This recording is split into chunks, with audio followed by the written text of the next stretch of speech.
জয়গুরু। আমাদের প্রীতম পরশু মহোৎসবের প্রস্তুতি পর্ব এখন মাঝামাঝি পর্যায়ে। আজকে আমাদের একটা কোর কমিটির মিটিং আছে। আমাদের সভাপতি আমাদের মাঝে আছেন। প্রীতম পরশু মহোৎসবের উৎসব কমিটির যিনি সভাপতি, হ্যাঁ, শ্রদ্ধেয় শ্রী রবীন্দ্রনাথ দত্ত মহাশয়। পাশে মিন্ময় রায় আছে, তারপরে আর আমাদের সুনীলদা আছে, আরও অন্যান্য গুরু ভাইরা আছেন, সহসভাপতিও আছেন। তো মায়েরাও এসছেন। ওদিক দিয়ে উনুনের কাজ তৈরি হচ্ছে, কাজ শেষের পথে প্রায়। তো ওখানে জ্বালানির কাজও হচ্ছে, আর বিভিন্ন জায়গায় ডেকোরেশনের কাজও হচ্ছে। দেখুন, এই জায়গাটা দর্শন প্রণামের কাজ শুরু হয়ে গেছে, এই প্যান্ডেলটা। তো এটা আজকেই শুরু হলো, আশা করছি 3 দিন কি 4 দিনের মধ্যে শেষ হয়ে যাবে। এখানে দেখুন অন্যান্য গুরু ভাইরা আছেন।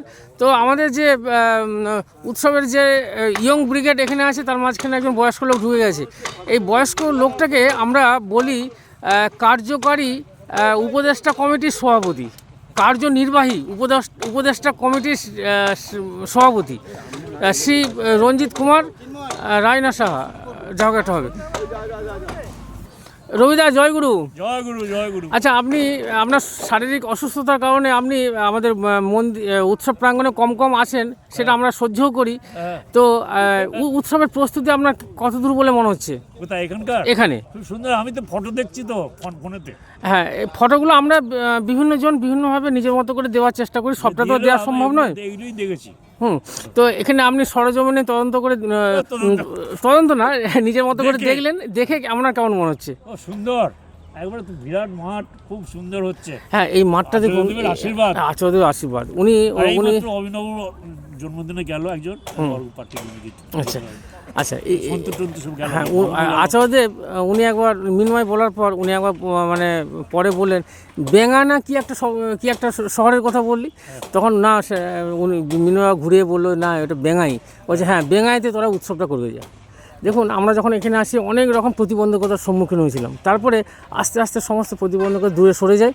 দিয়ে আজকে দেখুন উৎসব প্রাঙ্গণটা কীভাবে সেজে উঠেছে। দেখুন চারিদিক দিয়ে দেখুন, প্রায় 35 বিঘা জায়গার উপর আমরা উৎসবটা করব।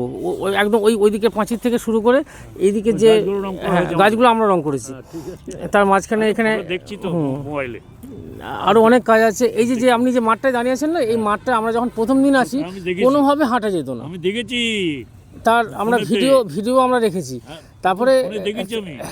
তারপরে আমরা সৎসঙ্গীরা যেমন বিভিন্ন জায়গায় কাজ করি, যে মাঠে রোলার দিয়ে বা অন্যান্য কোনো পদ্ধতি অবলম্বন করে সেটাকে মসৃণ করার চেষ্টা করি, সেটা আমরা এখানে 3 দিন ধরে করেছি।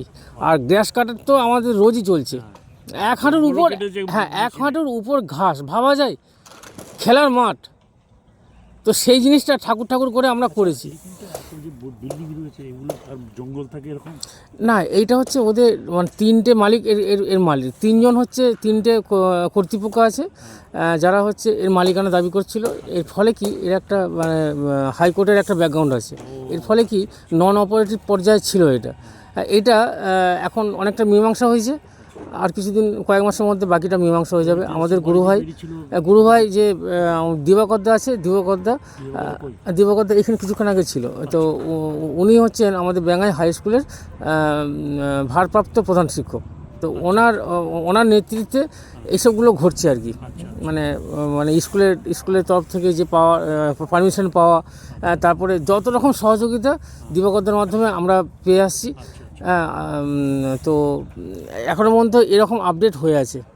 তো আপনি এখানে এসেছেন, সত্যি কথা বলতে কি আমার তো প্রচণ্ড আনন্দ হচ্ছে। আমি অসুস্থ, তো প্রচণ্ড অসুস্থ, আমি জানি। শুয়ে পড়লে আমি প্রার্থনাতেও বিছানা বসেই করি। শুধু সকাল থেকে সন্ধ্যে পর্যন্ত কেউ সব নাই। তো আপনি দূরে থাকলেও ঠাকুরের কাছে প্রার্থনা জানান যেন আমরা এই ইয়ং ব্রিগেড যারা আছি, পুরো উৎসবটা যেন সম্পূর্ণ সুস্থ এবং আচার্যদেবকে আচার্যদেব খুশি হন, সেরকম একটা আমরা উৎসব করতে পারি। তিনি যখন নাম দিয়েছেন, তাছাড়া আজকে অভিনবর জন্মদিন, সব গেল। ঠিক আছে, খুব ভালো। ঠিক আছে, এলাম। হ্যাঁ, জয়গুরু।